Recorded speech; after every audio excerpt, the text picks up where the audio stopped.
Jeremy, you've got a very impressive automation system here, the Eco Tower from Lang and from Thame Workholding. Why the introduction of this? Well, when Produmax built this factory, we designed a piece of land and did a virtual reality model of the factory, and having signed a 10-year deal with all of our customers, it then gave us the opportunity to bring work into the UK, and that had to be by automating. We had to be better than the Eastern competition. We looked at many systems around the process for pallet loading, how we were going to set it up.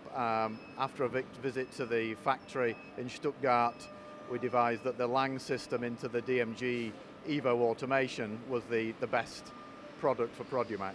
So what is automation to you? What are you looking to gain out of this kind of process? The big aim for Produmax is to gain the additional hours that are currently unmanned in the system. We run a 2-shift system, so we're manning for about 75 hours a week on the shifted system, and then we have the dead time, which was the area we needed to take the opportunity of. So you want to keep this machine, this DMU 50 Evo, running as much as you can? 167.5 hours a week is the target. We're currently hitting targets of 60 hours per week unmanned shift, so we run through Saturday night, all day Sunday and Sunday night. Thame Workholding are selling a lot of these automation systems. Automation is a big thing these days in companies such as yourselves. Often what we find though is people buy the Eco Tower because they've got Lang vices, and then they want to introduce the tower as a result of having the vices. But for you, it's the other way around, isn't it? It was the other way around. We bought the Eco Tower, used the Lang vice and realised how good it was, and have now put that through all of our other processes, manned and unmanned. So the cost of this system for you, have you got any payback time in your mind? Our payback on this particular process was a 10-month payback. 10 months, okay, that is a short payback time. What about things like the installation? That's going to be important. People are going to be thinking, how easy is it, firstly, to get this kit here and on the floor, but secondly, to get it interfaced with a machine such as the DMG Mori? From our experience, from stopping the machine and handing it over to Lang to running the first production batch, took 3 weeks. But that's running the first production batch, so to actually get this actually in and connected to the machine, the communication element, I'm sure is probably a lot quicker.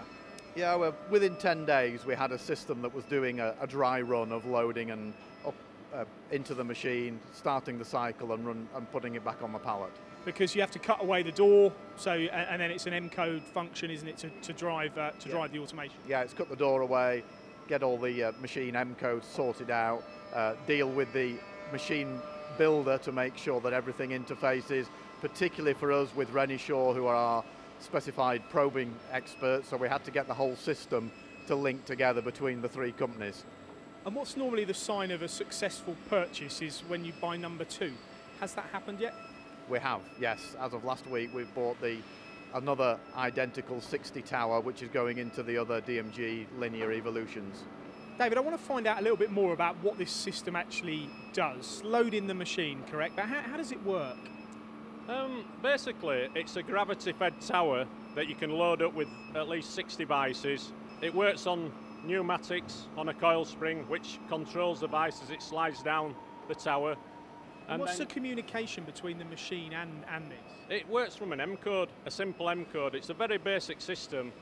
We program as normal, but we introduce the M-code into our program, and every time it calls the M-code, it changes the vice, changes the job, puts it away, puts it back into the tower, and waits to be reloaded.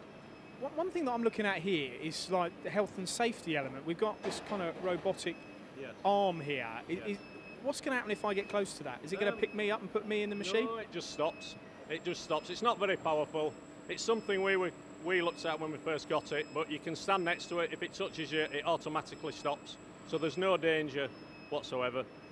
When it comes to restrictions on this, are you restricted by the size of part you can automate? Yes, you are, yeah. We usually do the sort of intermediate parts, 300 millimetres long, because of the width of the actual the tower. But you can get good big parts on. You can all different materials. But there's kind of a range of sizes that for you here at Produmax you can actually get on this tower. Yes, there is. Yeah, we can get different families of parts on, ranging from very small parts to quite large parts. Let's look at the Lang Vice here, because already talking to Jeremy, it's interesting that you bought the towers first and then you were led down the path of the vices, which you've had a lot of success with. Yeah. When you looked at the vices, what sort of things do you like about them? The first thing that struck me about it was the stamping.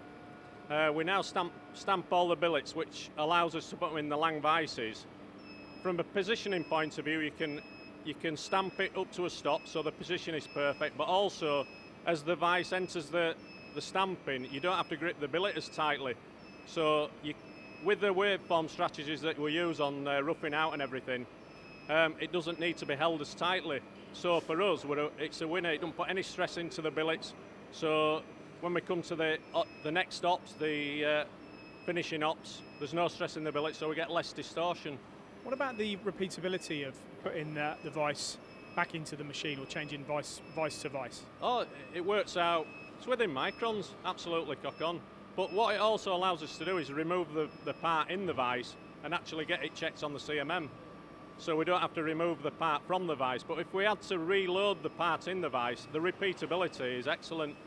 You've got a lot of Lang Vices here now, haven't you? Which you've got over the last 6 months.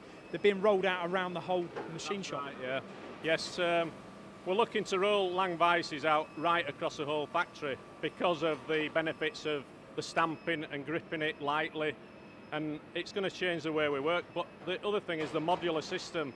All the vices fit on all the machines, so you can use all different types of vices. There's all different permutations you can use. So it's a winner. It solved a big problem for us. And Thame, you were saying about the Thame Workholding's, the portfolio of products within the Lang system from Thame Workholding. That surprised you, didn't it? You had a look through at what you can actually achieve with these. Tell us a little bit more about that. Absolutely. There's something for everything.